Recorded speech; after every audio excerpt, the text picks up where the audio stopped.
patterns of the furrows in the fields. Which shows whether the people love order and take pride in their work. Exactly. In my city of Venice, my mother used to say, the laundry hung outside the houses to dry tells the story of each family. Look at that mending, she'd say. The care with which it's done shows a desire to conserve, a dignity even of the poor. Those clothes, she said, are the banners of the household. You hear this, Jinking? These are exactly the signals that the eye and the ear perceive, if they are guided by an alert mind. This is the information a ruler needs to understand the very soul of his people. Their way of life behind the walls of their houses, their ability to farm land, so that if famine should hit certain areas, one would know where there may be food to spare. What we need are accurate records, and we must study them. We must know our land and people better. Kaidu Khan says that... Kaidu? What does he say? That the best thing for a ruler is never to stop traveling. What else does my nephew say? I hope I'm not speaking out of turn, great lord. Go on. Well, Kaidu said, true Mongols should never be far from their horses. That's what makes them invincible. Forgive me, great lord, if I didn't mean to give offense. He spoke in good faith, Father. I know. Do not be afraid. Too many people are only too ready to agree with me. To find someone who can speak frankly is refreshing. I admire Kaidu. He is a true Mongol, but he does not understand. I'm going to say something for both of you to remember. You, Chinking, because one day you will succeed me. You, Marco, because you may serve him. It is this. The world may be conquered on horseback, but cannot be ruled from it. Now, Master Marco, while your memory is fresh, I want you to report to our Lord Paxpa. I want you to give him all the information you have. Yes, my lord. Our Chinese map makers are excellent, but some of their maps are out of date. Suggest any changes you think necessary. You will find me grateful. To help repay your kindness to my father and uncle is reward enough, my lord.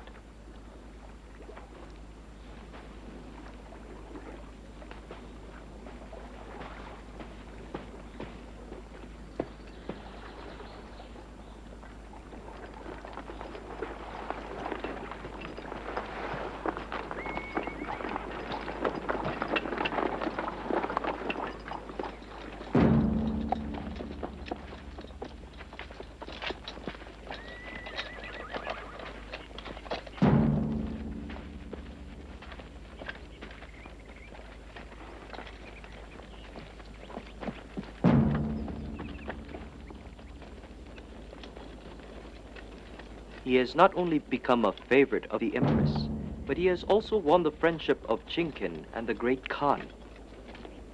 Favorites have mainly a novelty value. They soon fade away. For the moment, the Khan and the Empress are merely fascinated by this young foreigner's charm, cleverness, and ingenuity. The Empress treats him as if he were sent from her new god. I wish the Polo brothers had brought the priest the Khan asked for. Why? I would have defeated and humiliated them by the power of our faith. Instead, they brought this young man and their superstition.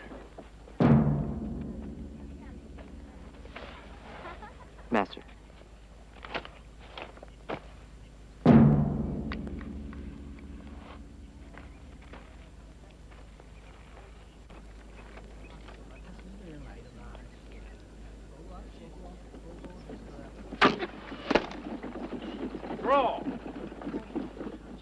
Those are the Khan's archers. In battle as in hunting, their bows are infallible, but very difficult to handle. Never seen shooting like that. I want to try it. Draw! Shoot!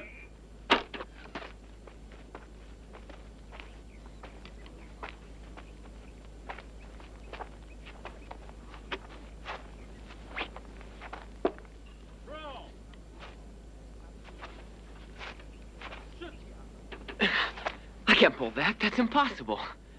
It takes time to learn how to handle it. But you can. Chen-Pao? Show me. I am not allowed, Master. I am Chinese. I permit it. I am Chinese. And I'm Venetian. It doesn't matter. We are not allowed to handle weapons. Chen-Pao, I want to learn how to use it.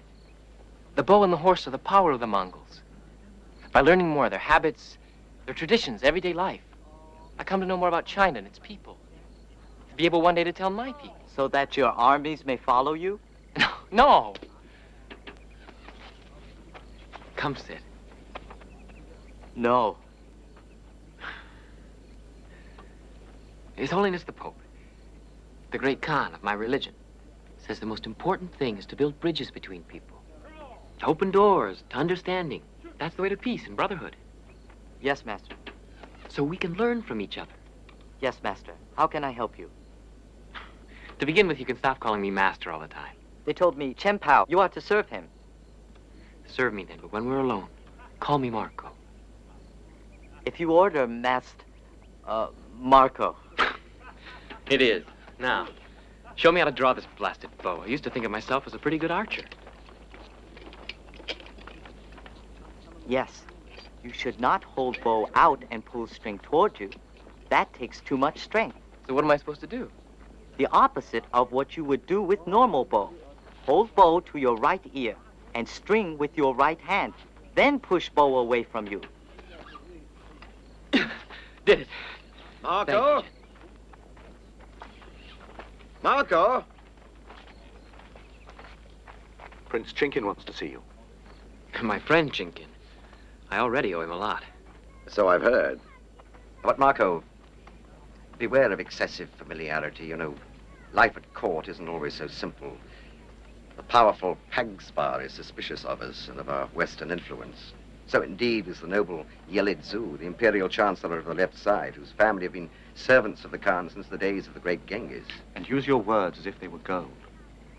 I mean sparingly. No, we've been received here with favor because we've all behaved intelligently, but try not to jeopardize our position with the great Khan by being over-familiar. We have too much at stake.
Chinkin!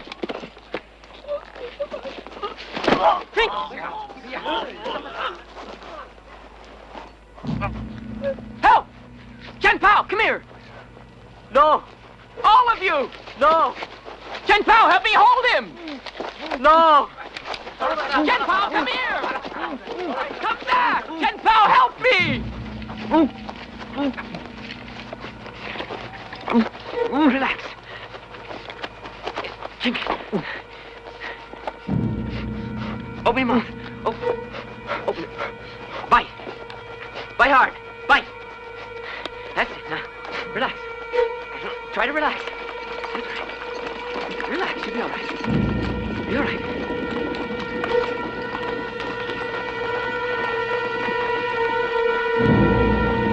Take him! Take him!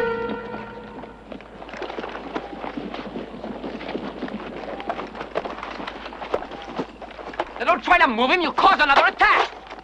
No! We take him to the great Kublai. Go! If they suspected this in him, in the empire founded by my grandfather Genghis Khan, would be torn to pieces, ripped apart, like an ox by a pack of hungry wolves.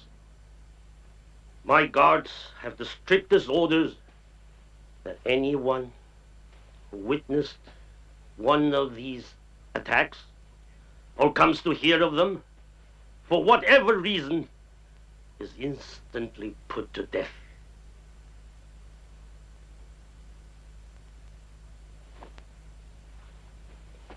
My guards are searching for the servants now.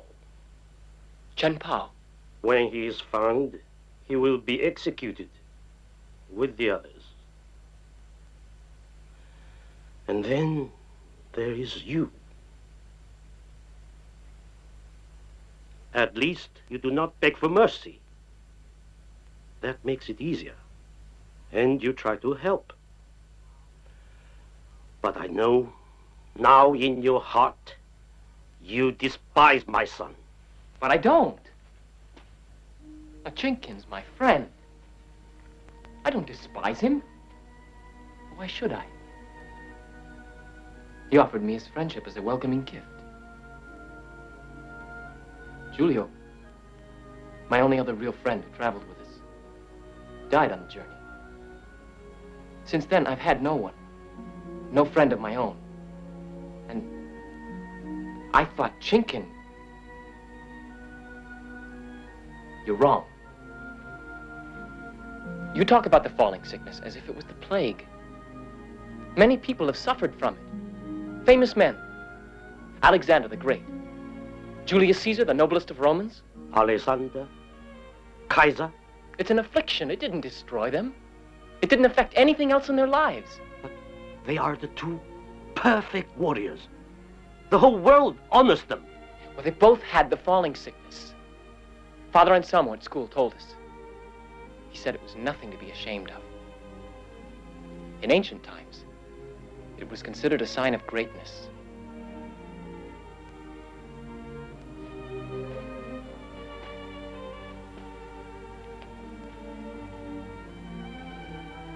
My son has the sign of greatness.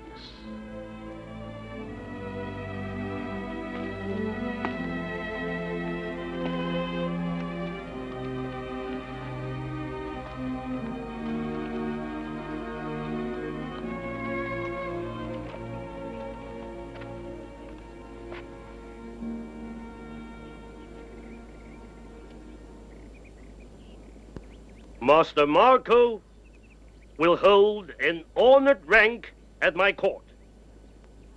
He is to be admitted to me at all times, and his orders are to be obeyed. You appear to have lost your belt. Yes, great lord. Well, take this in exchange.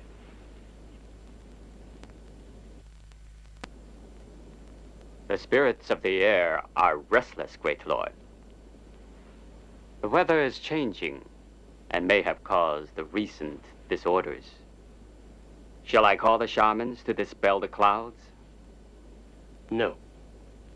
The summer season is over.